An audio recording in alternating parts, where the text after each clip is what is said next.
Hey guys, so we'll take a look at Shenmue II on the Xbox, the second installment in the Cult Classic series. I've actually just been playing through it for the very first time recently, so I'll give some of my thoughts on the game at the end of the video. But to start off with the actual unboxing, of course, we kick things off with this fantastic front cover.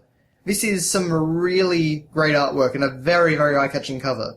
You know, I like the simplicity of the first game's cover, but I think this really trumps it. So, of course, we've got Ryo front and center, looking very cool. We have Lan Di over here, the antagonist of the series. And we have Shenhua here, who I've actually just met, and I'm actually right near the end of the game, so she takes quite a while to come into play. We have Ren down here. And then we've also got some cool little action scenes, so we've got, Ryo facing off with Don Yu over there. That's one of the big sort of boss battles of the game. And then down here we've got Ryo training in Tai Chi with Janmin. Or Janmin, I should say, I think. The interesting thing about that piece of artwork, though, is it actually shows Ryo has taken off his jacket. And that's actually not something that happens in the game, so I wonder if that was just a little detail that they might have been planning at one point. Anyway, you can also see it's got an ad for the feature-length DVD Shenmue the Movie, which is actually packed in with the Xbox version of this game. Now, this game, of course, originally came out on the Sega Dreamcast. However, due to the waning popularity of the Dreamcast, of course, it never actually came to the US. And so, in place of that, Sega released a version for the Xbox, although it's not really an improved version as such, although it does have a few little extra bells and whistles. And you can see from the M15 Plus rating down here, this is an Australian version of the game. Alright, so on the side here, we've got this very stylish spine, Shenmue 2's logo, and of course, the great artwork of Ryo there. An epic quest in a modern world. So, seeking arbiters of vengeance, Ryo Hazuki arrives from the bustling metropolis of Hong Kong. Encountering new friends and foes alike, Ryo realizes he has much to learn, must master new martial arts skills to prepare him for his ultimate showdown with Lan Di, the man who killed his father. Each day brings Ryo closer to his goal of avenging his father's death and unlocking the mysteries of the Phoenix Mirror. So, of course, it's got a number of screenshots showing off the graphics, which, you know, this game was released in 2002, so this was a very, very nice-looking game for the time. Particularly, I think it came out in 2001 on the Dreamcast originally, so, yeah, for the time, very, very impressive. And, of course, just explaining, you know, you've got this sort of fighting game mechanics from the Virtua Fighter series, massive detailed 3D world, walk the streets of a virtual Hong Kong, and converse and interact with over 1,000 unique characters. Experience an epic adventure firsthand with all the drama, mystery, and intrigue of a live-action movie. Sort of. Xbox version includes a snapshot camera and surround sound cutscenes using Dolby Digital 5.1. And, of course, written and produced by Yu Suzuki, legendary creator of Virtua Fighter, Outrun, Hang On, and Afterburner. Which I kind of find funny, because even though Yu Suzuki is great, you know, those games don't really revolve in any way around writing. So, they're none of them are narrative-based games, so it's just kind of a funny thing, in my opinion. But, anyway. And of course you've got the AM2 Sega logo down there. Okay, so inside we have the Shenmue 2 game disc, which is just a remix of the front cover.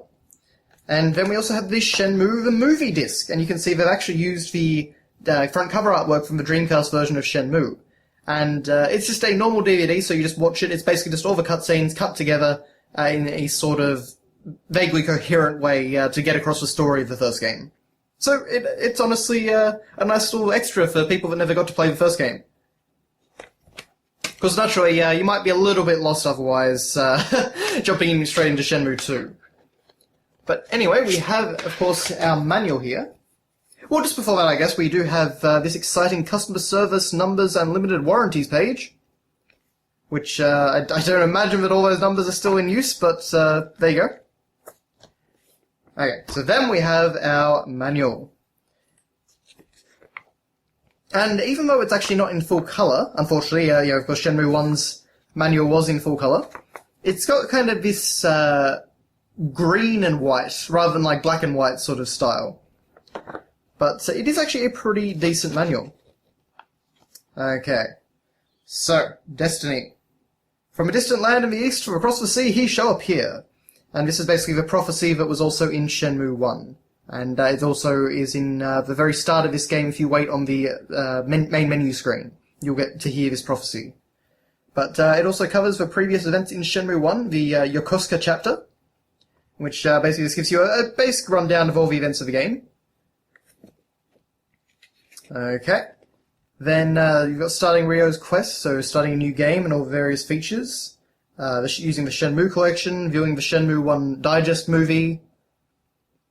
So that's kind of handy. And of course all the options in the game. This game actually did add a few cool options. For example, you could actually use the left and right thumbsticks to either look like the first game, or you could actually use them for movement, which was a nice improvement, even though the game was still very much made for a D-pad. Finding your way, and so it basically takes you through all the various mechanics, like passage of time in Shenmue II, which was still a fairly novel mechanic at this point. Of course, moving through the game, so free quest, free battle, quick time events, mini-games, all that sort of thing. And of course, naturally, Shenmue 2 or Shenmue in general, is kind of like an adventure game combined with a fighting game, combined with God of War quick time events. It's a very sort of weird and interesting mix of gameplay styles. Okay. So then, of course, basic controls on an Xbox controller. I play this on the Xbox 360, so it's a tiny bit different, although not much for the most part. Movement, of course, which is a little bit weird in the Shenmue series. I'm kind of curious to see what they do with Shenmue 3 in that regard. Icons, the various icons now actually show you what you are going to do if you press them, so it's kind of just a little bit clearer than the first game. As I recall, anyway. I could be a little bit mixed up with that. Money conversation, you can actually ask people, any random person on the street, you can ask them about ways to make money, and they'll kind of give you hints and tips to find various shops and places where you can get jobs or gamble or whatnot. So that's kind of handy. Action selectors, there are a few different places where you can actually make sort of various choices in the dialogue. Not big ones, but little ones. And in the Xbox version, you can actually take snapshots of the action, so they can be saved to the Xbox's hard drive. And I believe that if you take snapshots of certain things, you can actually unlock special Shenmue comic books that fill in extra backstory and stuff like that. So that's kind of cool. Okay, searching for objects. So this is much like the first game again, just kind of explaining how it all works, so you can zoom into things and you can lock on and Ryo can pick things up. Very LA Noire, actually. Long before LA Noire was a thing. Okay. You can follow other characters in this game, which is very, very handy. You can just kind of let Ryo follow along and he'll automatically walk behind them and they can lead you to wherever you need to go. Very handy in the massive, massive city that is Hong Kong. Navigating and whatnot, but it's all pretty basic stuff.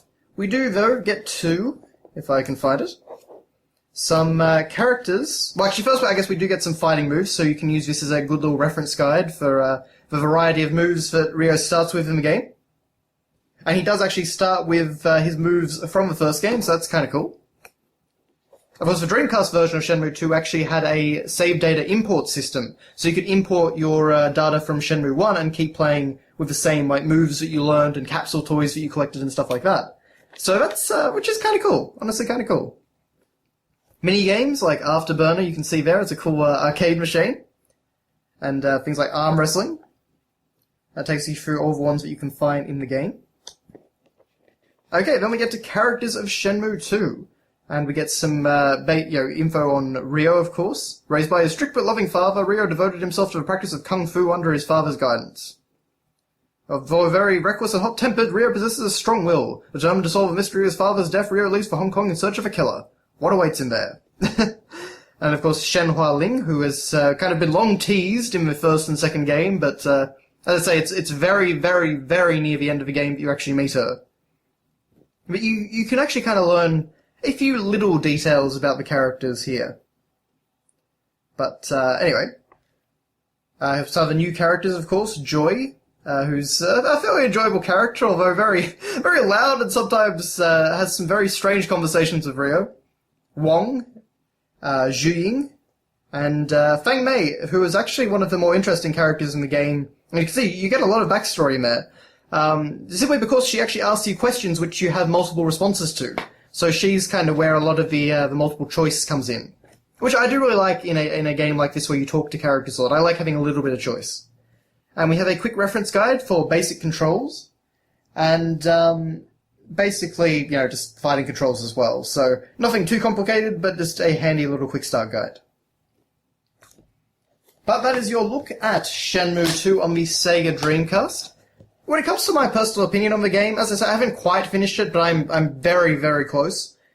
Shenmue 2 was kind of disappointing, honestly. I don't think it's nearly as good as the original game. Pacing is a big issue with this one. There are a lot of great moments in Shenmue 2, but they're often broken up by a lot of tedious stuff. And stuff that's tedious in a much larger way than it was in Shenmue 1. Shenmue 1 had a much smaller world, and I think that tended to help because everything was much more compact, whereas there's a lot of, for example, like climbing these boring, run-down concrete buildings, and stuff like that in this game that gets kind of tired, and there's a lot of very unenjoyable mini-games and things like that. There's a lot of filler in this game. And a lot of the time, you're not really progressing the main plot that was started in Shenmue 1 so much as you are kind of doing the Shenmue 2 plot. And then eventually, at the very end, getting back to the Shenmue 1 plot. I'd heard a lot of great things about Shenmue 2 over the years, and I was really looking forward to checking it out.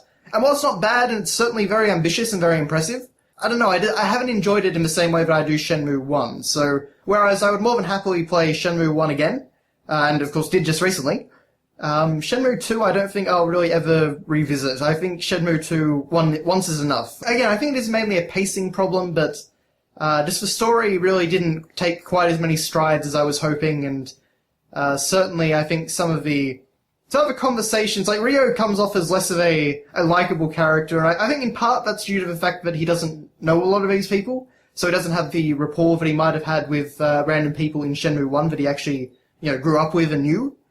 But he can sometimes be a bit of an asshole in this game, and it comes off. I don't think it's supposed to come off that way, but it kind of does. So anyway, and of course I always love it on the front cover. As I said, Shenhua, you barely see her until the very end of the game, and also Lundy, you don't see him until the very end of the game either. So it is kind of funny to think that the two of the main characters on the front of the box are barely in the game. But that seems to be a common thing for Shenmue. So. Anyway, I'm very interested to see the approach that Shenmue 3 takes. Will it be more of a Shenmue 1 experience? Or will it be more of a Shenmue 2? Regardless, I'm just hoping that it kind of does conclude the story in a satisfying way, and, does keep things moving at a solid pace. But also, offering optional stuff for the people that want it. Shenmue 2 definitely makes a lot of improvements over Shenmue 1 in terms of, UI and little mechanical things, like, for example, you can wait. So rather than actually having to stand around and wait for the amount of time, you can just select wait, and Ryo will automatically wait until a certain time. So that's kind of handy. There's some warping stuff that you can do that speeds things along. That stuff is good, but they still managed to get so much filler that I don't know, it just wasn't quite the experience I was hoping for. So, Shenmue 2, good game, but I think definitely, even if you like Shenmue 1, you may not have the same sort of appreciation for Shenmue 2. Anyway, that is my thoughts about the game, so thank you guys very much for watching, and I'll see you next time.